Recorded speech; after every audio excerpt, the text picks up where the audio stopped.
to Illuminate, Navigate, and Radiate, a journey to emotional resilience. This is our third installment of our journey series.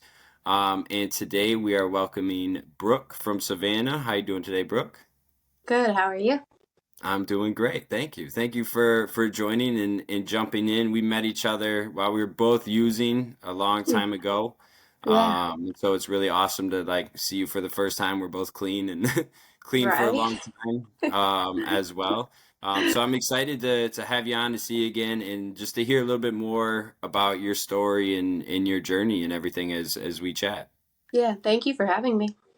Yeah, thanks for taking the time and showing up. And Yeah. so just, kind of like what was the beginning like for you? Like, how did you get into, that kind of, trying it out, experimenting, using, or how did it kind of start off for you? Yeah, I drank, well, because we met in the small town that I'm from, so you've kind of seen but for anyone listening, it's just a very small town, and I think it has like seven red lights now, but it's just, small, so there was not a lot going on there. Drinking and hanging out at people's houses on the weekends was like the highlight. Which, alcohol just kind of came with that. And I think my first drink was like 14. The first time I ever tried drugs was 15. Um, and that was I remember feeling like, wow, that was really awesome. Like I laid on this trampoline. The first time I ever took an opiate, I laid on the trampoline and looked at the stars, and it was like everything made sense. And I had a feeling like, oh, I'm gonna chase that. Oh, that's something that I want all the time. But I was 15, so um, at that, I think at that age, you just realize you like something, but it's not attainable. It was not attainable for me to have that all the time. But I remember really liking just the way it made me feel. And then I went through high school. I did not get in any trouble. I had a lot of friends. I guess, a quote popular girl in school. I had a lot of different friends. I really always tried to be, kind to people, but I was very manipulative at the same time. But no consequences or trouble. I just remember I'd party and, go and hang out with people. And people, even back then, though, people would say, yeah, you don't have to go so hard. You don't have to, Is you that don't have to drink quite so much. Yeah, in your And high school years, was it something you did all the time, or was it like sporadic, like when you could get it, or? it was just sporadic. It was not a regular thing until college. Hmm. Um, and I include high school just to paint that picture of like it wasn't. My life was very normal, in a sense, and very, I had it together at the time. Is what I would party, but when I would party, it was even in high school, I partied a little differently than other people. Um, and anyway, moving into college, the basically the I would dabble in drugs here and there. The only drugs I ever really liked was opiates, and pills. And when I was 19 in college, that was the first time I ever tried an opiate because I was sad. I was in a long term relationship and there was a brief breakup. And one of my friends had some pills, and so I took opiates, and I was very sad. And I took it, and then I was no longer sad. And that started an everyday. At that point, I was able to get them every day, is the short of it. And I basically had an unlimited supply of opiates every day from 19 on, and did not see where that was a problem. And it was not a problem for about 2 years. Um, and I could just it was just became a part of daily life with no consequences, which was like the glory days that we call it. And Yep. sometimes in addiction, like things were great. Hmm. um, had a relationship, had friends, was in school, made good grades, was working, and just took pills on the side and didn't see anything wrong with that. Because So I was had that never. Oh, like that when you said you took it for sadness? Did that Was that different than taking it when you were younger? Like Yes. going into it, that mindset and everything. How could you compare just how that was a little bit different from trying it to like, oh, I need this to escape a little bit? Yeah, so like when I was younger, I always had that. You know, you hear a lot of alcoholics and addicts talk about like I never felt smart enough, pretty enough, funny enough growing up. I always felt like I needed to be someone different than what I was. But I never had a lot of feelings associated with it. I just always felt like not good enough. In younger years, it wasn't that it made me feel good. It just I just liked the way it made me feel. But taking it for sadness, it erased everything and gave me that false euphoria. It made everything make sense, and it was just that shift of, oh, this feels good, to, oh, this can make things better. um did that answer your Oh question? yeah, no, I mean that makes perfect sense because I remember I kind of felt that same way. I just always felt different growing up, so I really relate to you saying that.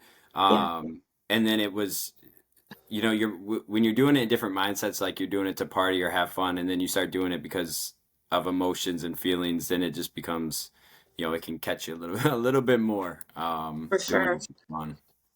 It So was yeah, a so definite shift. that first 2 years of it was pretty. Was it always simple for you, or pretty easy for you to get, or just like right on hand those first couple of years? Yeah, Yeah, which was very deceiving. it It changes. was It changes eventually, for right? for legal purposes, we won't disclose how, Yeah. but it was basically like a nearly unlimited supply that for a while. And this was the interesting part too. Just talk to reference my how my alcoholism and addiction looked was I was also doing this with a friend, and we had an unlimited supply, and it was just we liked the way it made us feel. Even when the sadness was gone at that point, it was just like, well, these make everything better, so I'm gonna rock on. And it turned it was sorry, it was just very deceiving because the supply was unlimited, so there was no consequence, no problem. It didn't get in the way of anything. But my use, I'm going alongside this friend, and I notice I gradually start wanting to do it a lot more often than her, and I need to take more. And then she was like, well, maybe if we don't, I don't think we'll, maybe we won't be able to get any for like 2 weeks or something. I was like, that's not acceptable. you know, so I had something to compare it to. And just again, noticing kind of like in high school when people were like, yeah, no, like, mm-mm. You don't have to go quite so hard. I had somebody alongside me kind of going, yeah, this looks a little different for you. And so yeah, no problems for 2 years, and then the problems, after 2 years was when I started noticing, like when I would try to stop or think, okay, this maybe needs to stop, or if something did happen to where I ran out and I would get really sick, it was like, oh, I just started connecting the dots of it being a problem. At that point, I was just pretty oblivious to that there was any issue to it. Um, I was also in nursing school, so that shows you my oblivion of like, oh, this could be a problem. Uh, Yeah.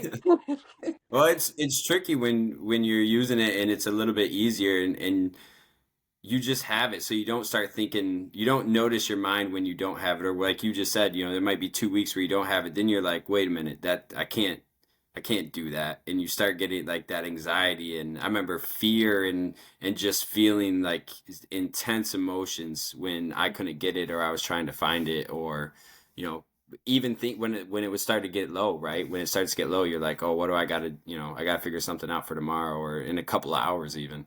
yeah, yeah, for sure. And so 21, that was, yeah, daily use started at 19, great for 2 years. 21 was when it started getting a little darker, for sure. Yeah. So how did that affect like nursing school, and different things you had going on around you, whether that was It, relationships with friends or family or the beauty of that was it really didn't. Hmm. Um, that was the deceiving part. So when I say I was very good at compartmentalizing, so it didn't affect school. Um, People started, nobody really knew. So I kind of kept it a really good secret. didn't have any consequence. The darker part, but it started being where it was just like that internalizing, like, this, you've gotten yourself in a little bit deeper than what you thought. Um, that was kind of where the dark part started. I didn't have any consequence by the grace. I graduated. I um I didn't start having any consequences until like 20, until I graduated from college. Um because my unlimited supply stopped. So that was, I remember, and this is the moment I always talk about too when I share with other people, is I was in my kitchen smoking a cigarette, really drunk and really high, and I had just graduated, and it was like, and I'd just gotten a job, and I had this moment where I was like, okay, well, I'm not supposed to bring this into real life, probably. Like, this is a part that, I'm got a big girl job. I graduated. This is something I probably should leave behind. And I had this moment sitting there smoking my cigarette, and I was like, no, no, I love this. I'm gonna keep doing.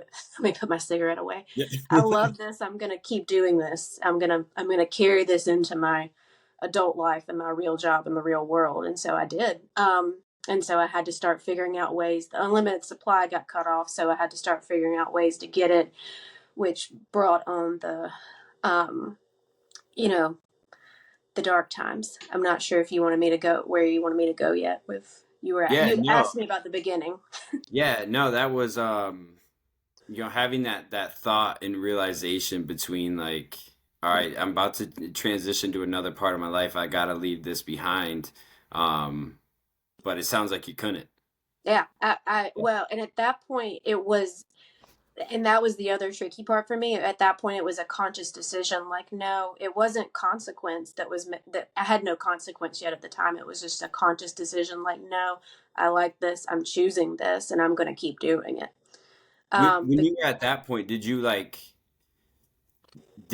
foresee any of the consequences? I know early on, like when I was using, there would be times where I wouldn't think about the consequences, like, oh, I'm not gonna, drop out of college. I'm not gonna lose my scholarship. I'm not gonna get addicted. I remember shooting up for the first time, convincing myself, like, I'm not gonna be addicted to this. I'm just gonna try it. I'm just gonna do it. And like, were you thinking about some of those consequences or the possibility of you ending up, where we end up sometimes as no, addicts? not even close. Not Yeah. even a little bit. And I don't know that I really thought forward that much about it. It was kind of that in the moment of, at that point, true. And I don't know that I realized it in that moment, but hindsight, that at that point, alcohol and drugs were my best friend. And they made everything, whether I was happy, sad, things were going well, things were going badly, it made everything, it made everything that was bad good. It made everything that was good great. So Yeah. it was, at that point, it was, I don't know that I thought forward. It was just like, I'm not breaking up with my best friend. Yeah, So, I think a lot of addicts could understand that analogy of this is my best friend through good times and bad times. It makes those times bearable mhm. or better or more exciting. So when that started to get darker for you and things started to get a little bit worse for you, what did that start to look like, feel like? Where were you at mentally as that started happening and changing for you? That was actually around when we met. Okay. Yep. So you actually met me during a transition, the transition time probably. Gotcha. Um, but yeah, so it just ask me the question again. I'm sorry. Yeah, no, what was it? What was that transition like? Did you start to, feel like the old you slip away even more? What were your feelings kind of when things started to get really dark and maybe that way out started going away? Yeah, I just remember noticing a lot of shock. Like, so it was, I basically started having to figure out all different kind of ways to get pills, which turned into finding, meeting different people and figuring out different ways to do drugs. Started snorting drugs, eventually shooting up drugs. And that was also when, well, to dial it back, the feelings just turned into like this. you keep crossing lines in the sand, right? And you keep noticing I'm doing things that I didn't think that I would ever do, and I'm doing things that I normally would not. And I was very good at, I was very good at kind of drawing people in a little bit. And also not only using drugs, but using people and other external things to change the way I felt, whether that validation from other people. So I would do that a lot of times through either men or, I would set up these different, like, I just would set up life to where nobody knew, Yeah. essentially, or I thought they did. But where it didn't bleed into it. And Was that just like off that part? Because I can relate a lot to that, setting life up so people wouldn't know. yeah. Did that get exhausting for you? Phew. Yeah. Yep. Yep. Because you're trying to, and lying is such a big part of that, right? Hmm. So you're trying to keep up with your lies. You're trying to kind of remember what you told people and where you told people you were, and the excuse that you made up for why you were 30 minutes late. And I wasn't buying heroin. I had a flat tire or something. Um, so yeah, it was just it got exhausting for sure. And it just was this slow, transition into this darker time of like, um, realizing that I was not okay, like that I was not a whole person, that I was, slipping into this thing of I didn't know who I was, doing all these kind of things to just constantly change the way I feel. And that just got to a really dark place. So it what that looked like in real life was, I'm to fuel my habit at this point, because my habit was getting bigger and bigger, take needing more amounts during the day, having to do drugs all day just to feel okay, all while trying to go to work, have relationships, and appear like nothing was wrong. So that it was exhausting, but two, it was another full-time job. Yep. Um, and I just started doing all kinds of stuff I never thought I would do to get drugs, using people however I could, stealing, from, I stole, like one time I stole from a church, uh, um, to, and it was just this constant darkness of like, who are you? What are you doing? And that went on pretty much. 2012 was pretty much this transition into the darkness that 2013 turned into, which then just turned into, because in 20 January 1st of 2013, my parents found out. And so 2013 was just this really bleak year of constant saying, trying to detox at home, which was miserable. And then I don't know if I don't know if you can relate to this part, but you try substitutes like, oh, the Suboxone, or something like that, and then inevitably, and I'm the type of alcoholic addict, I just want anything to change the way I feel. So we go from Suboxone, what goes great with that? Well, opiates don't, so cocaine and alcohol go really great with that, right? um What so was that like with your parents finding out? Because mm, I know my experience like that was hard because I had a really good relationship with my parents growing up. So kind of what was that moment like for you? uh so at that point, and if you can envision it, like I was a nurse. I was a fairly put together, attractive person. I presented a certain way. I'm from a very small town, like I said, and my parents were just really oblivious to that I was even capable of these things. And my mom found me. It was New Year's Day, and for some reason, drug dealers don't like to deal drugs on holidays sometimes. And my mom found me shaking and withdrawing with track marks all over my arm in a bathtub.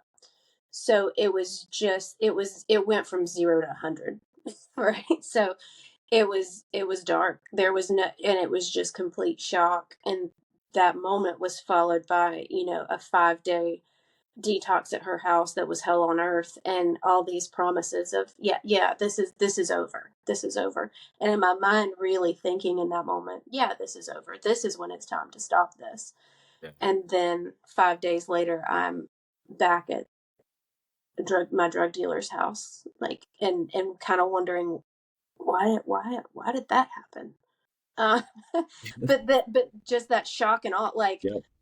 and I think that, like I said, that was January of 2013, and that was just when I really, that moment, I think, that a lot of alcoholics and addicts have, where you realize that you have kind of lost that power, um, and that control. Like, it's, you're not controlling it anymore; it's completely controlling you. That was where I was, um, and it just, that realization over time of, and evidence, as my evidence-based year 2013 was how I kept showing myself that I was not in control of this anymore.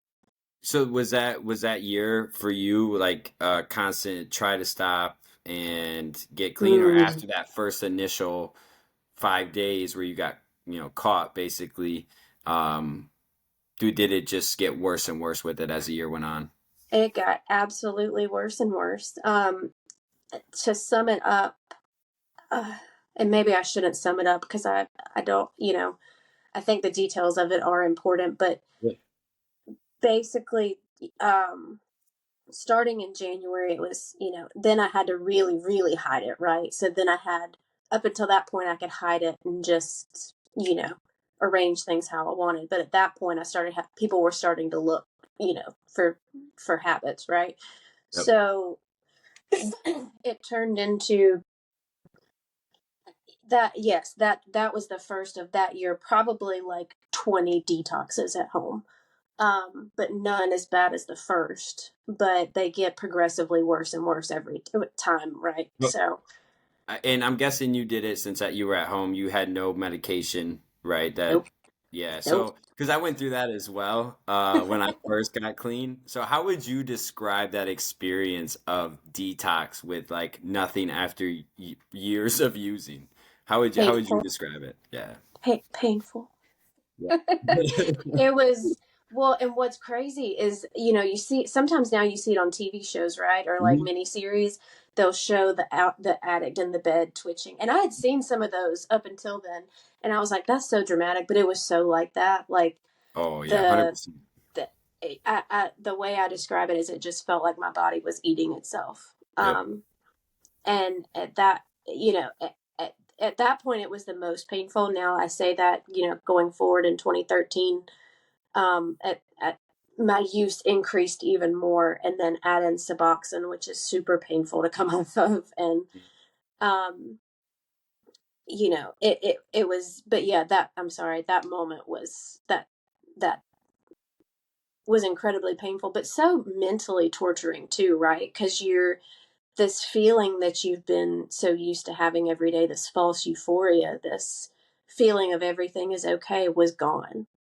So not just physically torture, but just mentally too. It was like, what is, Mentally, yeah, mentally it's probably worse because not only is like are you starting to think again, but all those things that you forgot about, they're all flooding back at one time. So mm, there's like a million things just like that you feel guilt about, that you feel shame about, and it all is hitting you at one time. mm-hmm.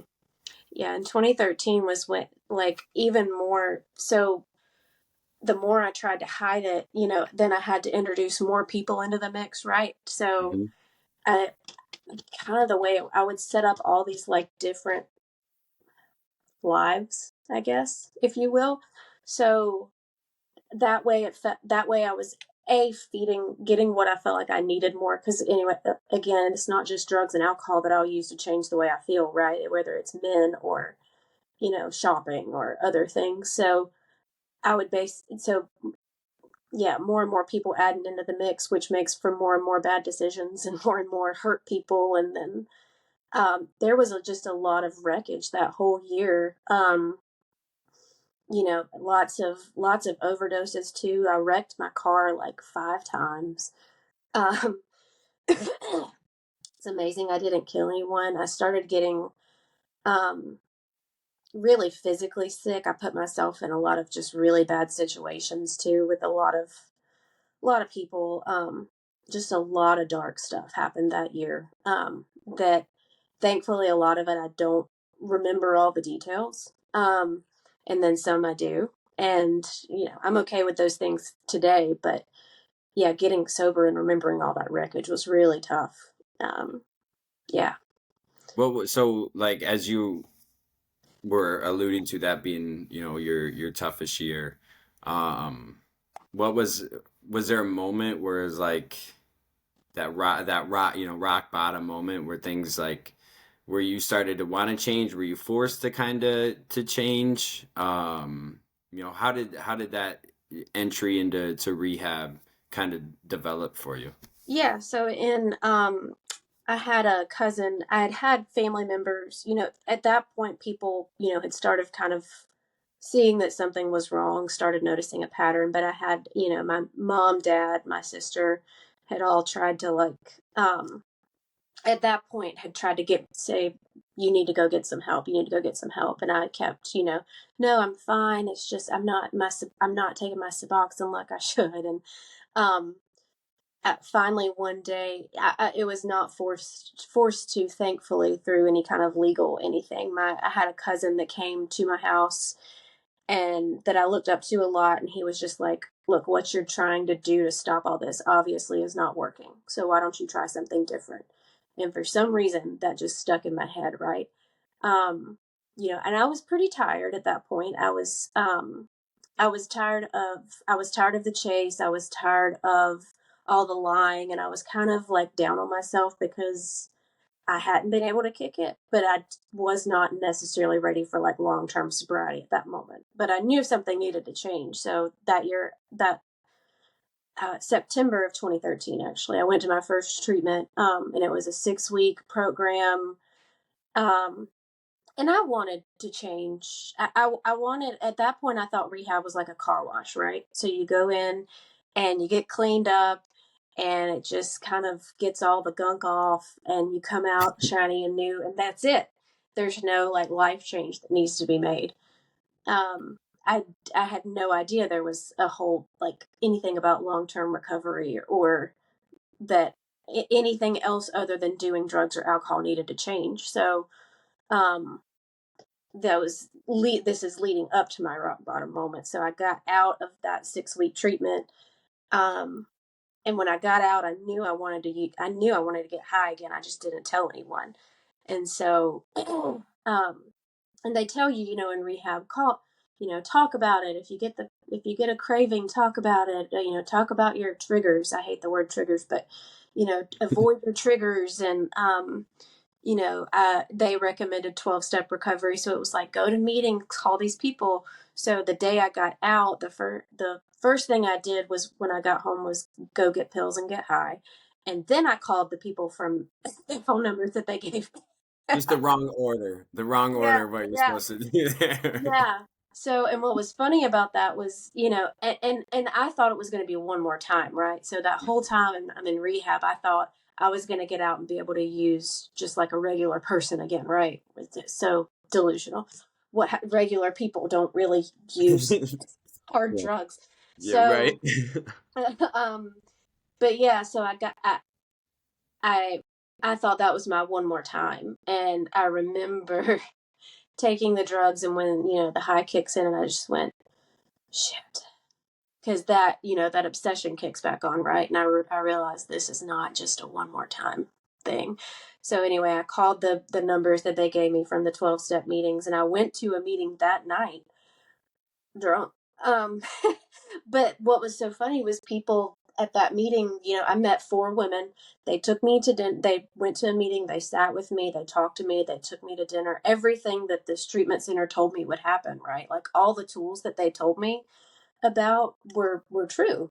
I just utilized them in the wrong order. So, but at that point, I'd kicked that I'd kicked that obsession back in. So the next 6 weeks were the darkest of my entire life. So that whole time, and I continued going to meetings, but and I would go drunk and I would go high, and people could tell, but they were nice and they would say, just keep coming back. Every now and then someone would be like, but maybe quit coming so effed up.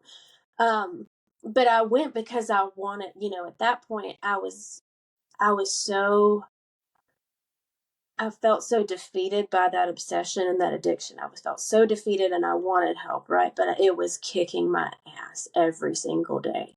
So, the next 6 weeks was just, and I lost my job at that point too. Because when I went to, that's a sidebar, when I went to rehab, I did the honest thing and called my job and told them what was going on. And, I did not get to return to that job. So I had no money to fuel a very large drug addiction. So that got colorful. And I just turned into a complete trash can of anything that could change the way I feel. It didn't matter what it was. Drugs, alcohol, people. I had no clue who I was. And the things that you start having to do to get drugs just got crazier and crazier, more, terrible situations. And the rock bottom night was, and I'd really gotten really physically sick at this point, so my body was just kind of like really shutting down a little bit. My joints were all swollen. I was really like puffy. I looked gray, like I had this gray color to my skin. I was limping because like I couldn't even walk regular. I had all these health things going on I didn't know about at the time, but my body was just kind of shutting down. So I went to a meeting, picked up a fake 30-day chip at this meeting, and everyone was just kind of like, Keep coming back. but it was 30 days from like the sobriety date that I had tried to Yeah. claim and just kind of stuck to. Um, and I left that meeting and went an hour away from the town I was living in to get drugs, and met up with a person who very nicely already had everything set up for me when I got there. I was like, that's so considerate. Um, and anyway, proceeded to do the drugs and the blacked out. I woke up. I remember the only thing I remembered was violently shaking, and then I blacked out. I came to at intermittent moments of the night to being hit, to other things happening that I didn't want to be happening. And at one point I came to, I was in the bathroom, another one I was back in the bed. I don't have a whole picture of that night at all, and it truly doesn't matter to me, because the bottom line was I thought I was finally going to die, because at this point over that 6 week period, I'd gotten pretty suicidal. Like I would sit there and think about driving in front of a truck, or, anything, because I was sick of that cycle, right? So I just wanted it to stop, and I didn't know how to stop it. And I thought, I'm not going to be capable of getting, so I obviously can't leave this alone. And I was just getting so tired. I felt so defeated, and I thought there was no answer for it. So at that moment, at that night, I thought, this is finally over. And I thought either this person was going to kill me, or that whatever was in my system was going to kill me. And I was so happy.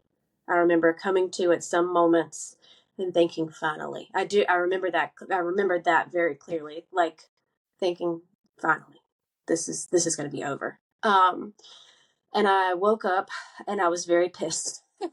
I remember that I consciously woke up at like 5 a.m. that morning, to in a huge pile of vomit, with someone next to me, and I could barely move. I couldn't really talk, and I had the consciousness to copy and paste a person I was seeing at the time that knew I had a problem. For somehow I copied and pasted that address that the dealer had given me. I copied and pasted the address to that person, sent it to them, and they texted they were on their way. And a little while later, I got able to move enough. I got my stuff and got out of the house and they came and picked me up. And I remember being so mad that I was still alive. So that was just, and that was like, wow. And so that was definitely rock bottom. And then that same day, I went home. my parents had been looking for me. At that point I was homeless, but I wasn't answering. I was sleeping in my car because my parents had been like, you're not going to keep doing this here. But Yeah. they still tried to get a hold of me, Oh talk, yeah. find out where I was, keep tabs on me. And, they hadn't heard from me in a significant amount of time. So I went to their house, I slept for a long time, and I woke up and they were like, this isn't like, okay. um, you got to get out. You need to get out. But it had been what they'd said the whole time, like, you can't stay here. My dad was finally, I don't know if you remember, my dad like changes tires and stuff for a living. Or has a tire. So he had put a tire on my car for free, right? And he said, you're not leaving. Like, you're not leaving. This can't continue. I will call the cops. I will, like, you're gonna die. You can't keep doing this. And I said, that's my car. You can't take my car. He said, no, but I put that tire on. I can go out there and take that tire off.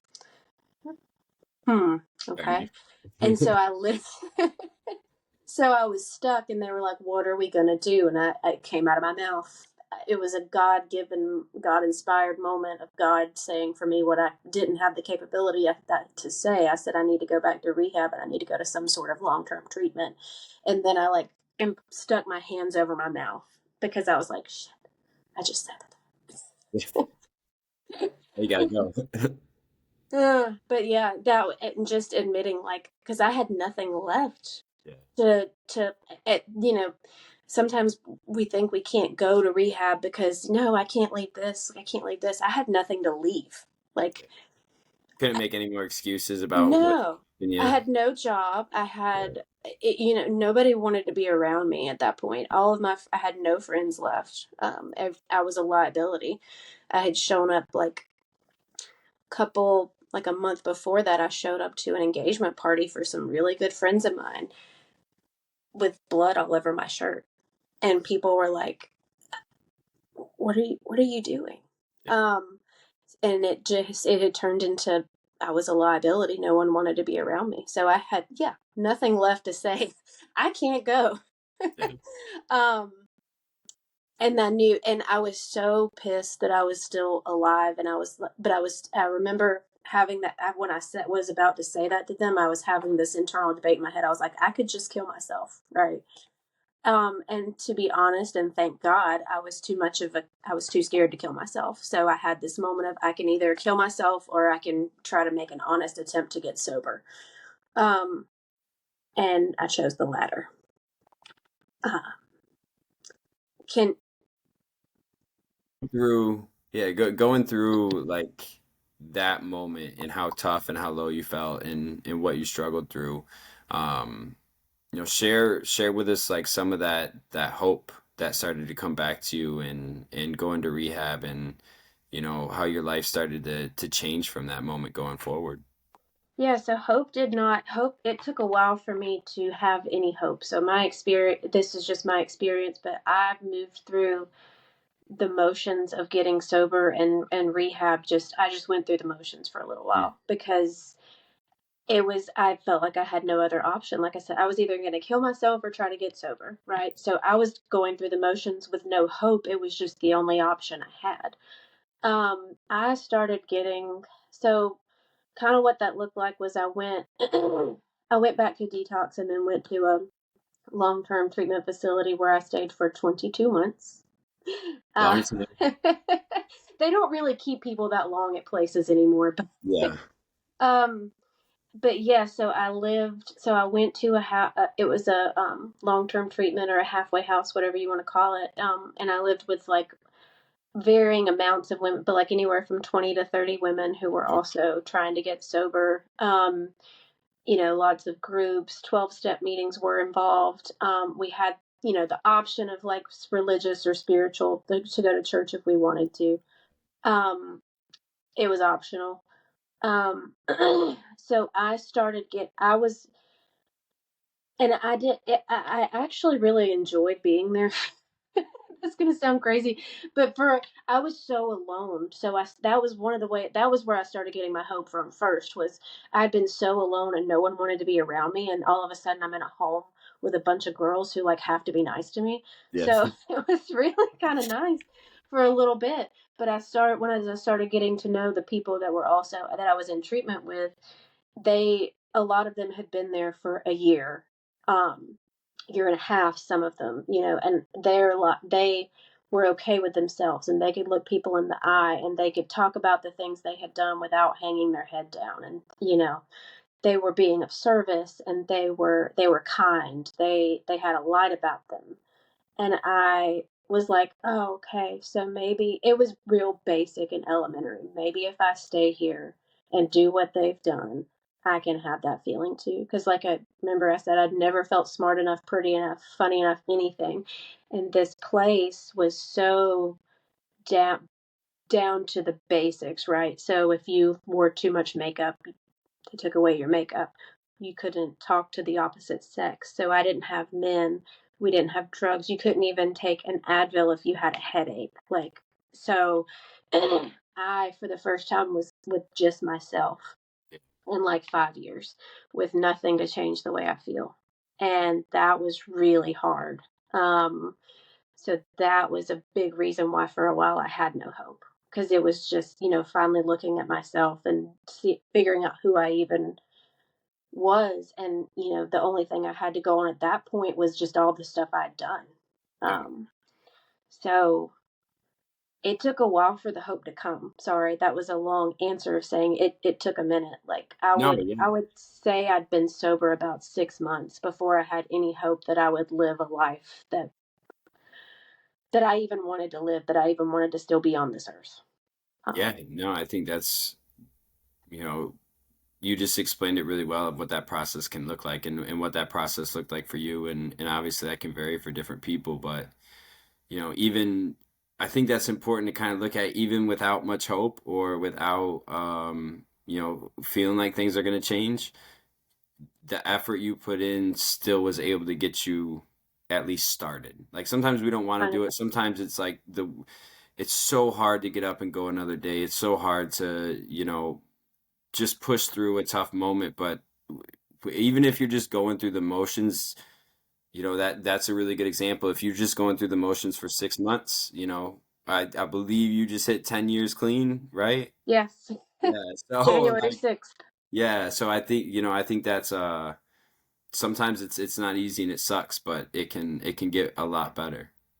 That was some of the best advice that I was given early in sobriety was you can do things despite how you feel. Mhm. Um, you and constantly things like that. You can do hard things. You can do things despite how you feel. You don't have to want to do things to do them. you know. And it was just a lot of taking the steps and waiting on things to change, and then they finally, um, finally start like so. That was just another way that hope. So, like I said, we were introduced to 12-step meetings. So, anybody that has, does or doesn't know, in 12-step meetings you have steps that you work with what's called a sponsor, and that it's basically, they're kind of universal, right? Though, so like they're kind of from the Bible, so they're spiritual in nature, but then a lot of programs, it's basically like, find something greater than yourself, don't be selfish, get rid of all the bad stuff you've done, and then help other people, right? It's Yep. pretty universal. Yep. Yep. So, but anyway, so going, but in 12-step meetings, it was just specific steps. And so as I did those things, as I started um, getting outside myself, as I started working through all that crap that I had done, and saw that I was not the worst person in the world, and that I could actually be a useful person, and help other people, not only just, with my experience, but just in life too. Like it took me a while to be hopeful that I could provide people anything. Yeah. Like to even internalize that I was a good person, or those positive traits about myself. It took me a while to even name a positive trait about myself. Oh, I remember even at times sometimes it still creeps in my head. But a really big like mental battle I went through early on was like, am I a good person that just messed up and I'm trying to fix it, or am I just a bad person who's pretending to do good things right now? or So yeah. relate 100%. Yeah. Yeah. So you just saying that like made me think of that, like, just internal battle and mental battle I went through of like, am I just a terrible person? Am I always going to be that? Am I pretending right now? Like I wasn't even convinced myself early on that it was something I really wanted. But I had to keep doing it, as as I went till it Yeah. stuck. Yeah. 100%. So what so what did that journey start to give you in life? How did things start to change in a really positive way? And Mm. what were some of those either good feelings or positive things you were able to feel again about yourself, about maybe those around you, about what you were doing? How did that kind of develop into to where you are today? I wouldn't even say, you said feel it again. I wouldn't even say feel it again was my Mm. experience because I had never felt Mm. the way what recovery's given me, and the way it was never something I had experienced up um till I got sober. So yeah, I got excuse me. Um when I got out of the recovery house that I was in, I moved into my own, a house for the first time that I was able to, and I had nothing. So I had a house with no furniture, right? Um, but I started to have things that I could be proud of. And I still think about living in that house, and it's one of the fondest memories I have about the first few years of recovery, because it was just that feeling of, I don't want to say pride, but just, like, wow, um, like a pinch me moment. I don't know. You can edit that out if you want to, but it was, um, yeah, it was. So before the monetary things came, so my life today looks completely different than it did at that time. But I started having, I could look people in the eye. I could have genuine interest in other people. I started feeling okay with me. I could play a song and not worry about obsess about if you liked it. And I could have a conversation with someone and not obsess about what they thought about what I just said. Um, and I could pick out something to wear and not worry what anyone else thought about it. And I'd never had that before. And I could walk away from a conversation without over analyzing everything that I just said and maybe what you thought of it. I could have relationships with males or females that weren't just transactional and weren't just about what I could get from them, which was amazing. So and I finally felt okay in my own skin. Um, I finally felt okay being me, and I um, felt okay in my own mind and in my own reality. So up until then, up until getting sober, I just had an obsession with changing my reality, right? Every day, by whatever means necessary. But I was okay with my reality. That was the biggest gift. And I had never had that up until that point. And then I had mentioned I lost my job. When I left rehab, I got another job working.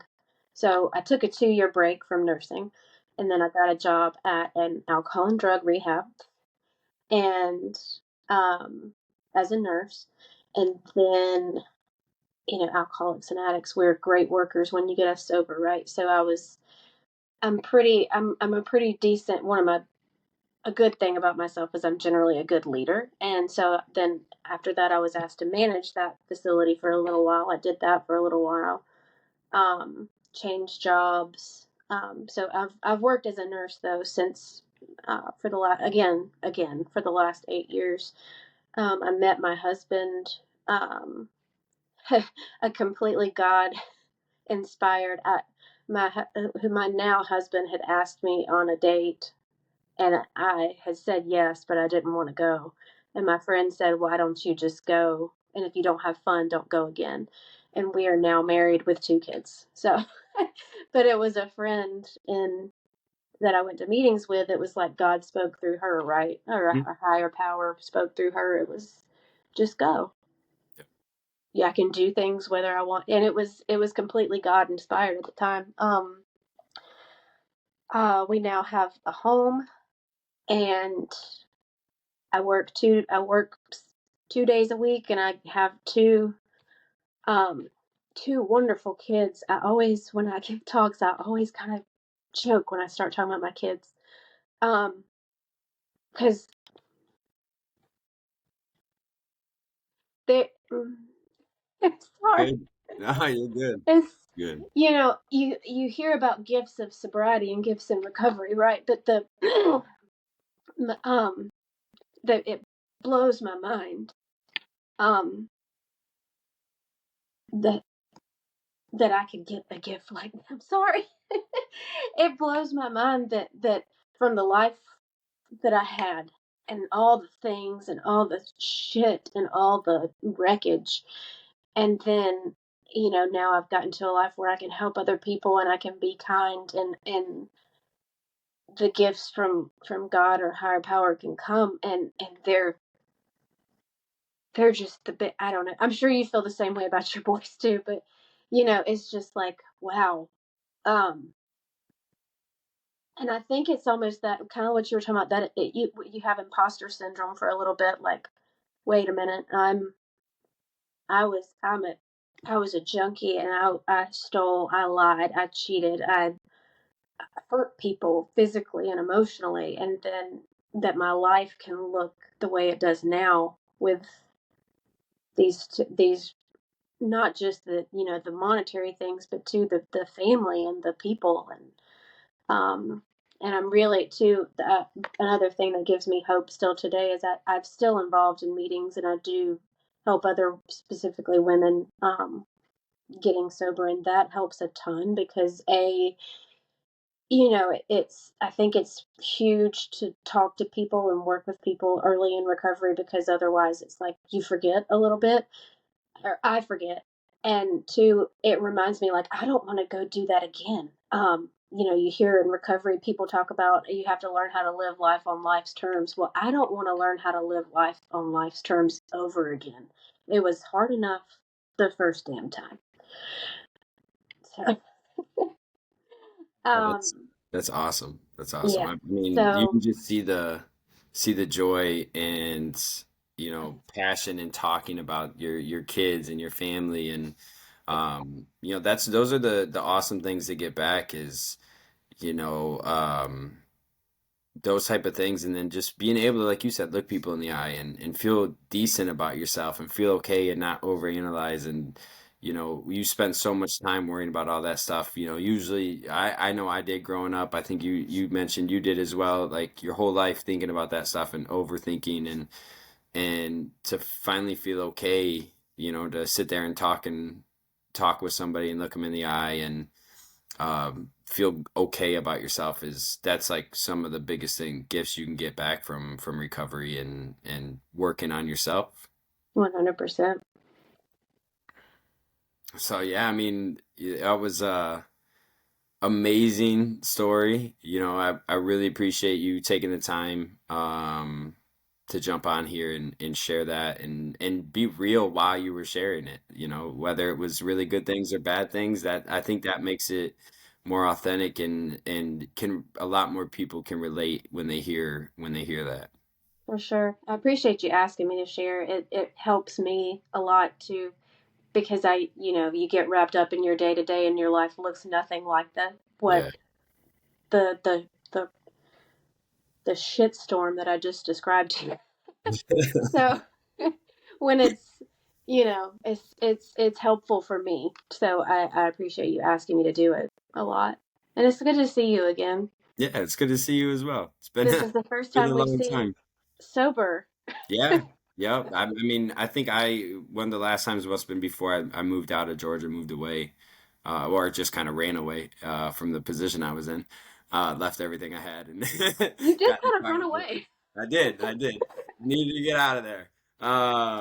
So yeah, so it's good seeing you and doing so well, and be able to look back at how, because that was a really rough year for me as well. Look at where our lives were at that point, to both have two boys and married and Yeah. doing things that that we like to do and love to do. So it's really cool to kind of have that moment, almost 10 years later. So Yeah. And congratulations on your family and your boys and yeah. recovery. That's awesome. I'm so excited for you. Yeah, it's a really cool, obviously it's a really cool, amazing thing. And that's what, I'm glad you came on and shared that, and your hope, your resilience, your ability to bounce back from something really dark to make something really beautiful with your life and have a lot of light in your life. So thank you again for jumping on and sharing that.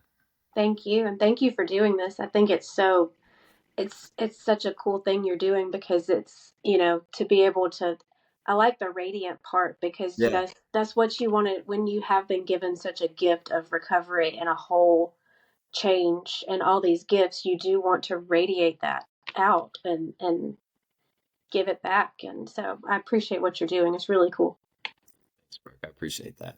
Yeah. Well, this has been Illuminate, Navigate, and Radiate with Brooke. So again, thank you for your time. If make sure you keep checking us out, and you'll hear a lot of amazing stories, and hopefully you enjoyed Brooke's outstanding story today.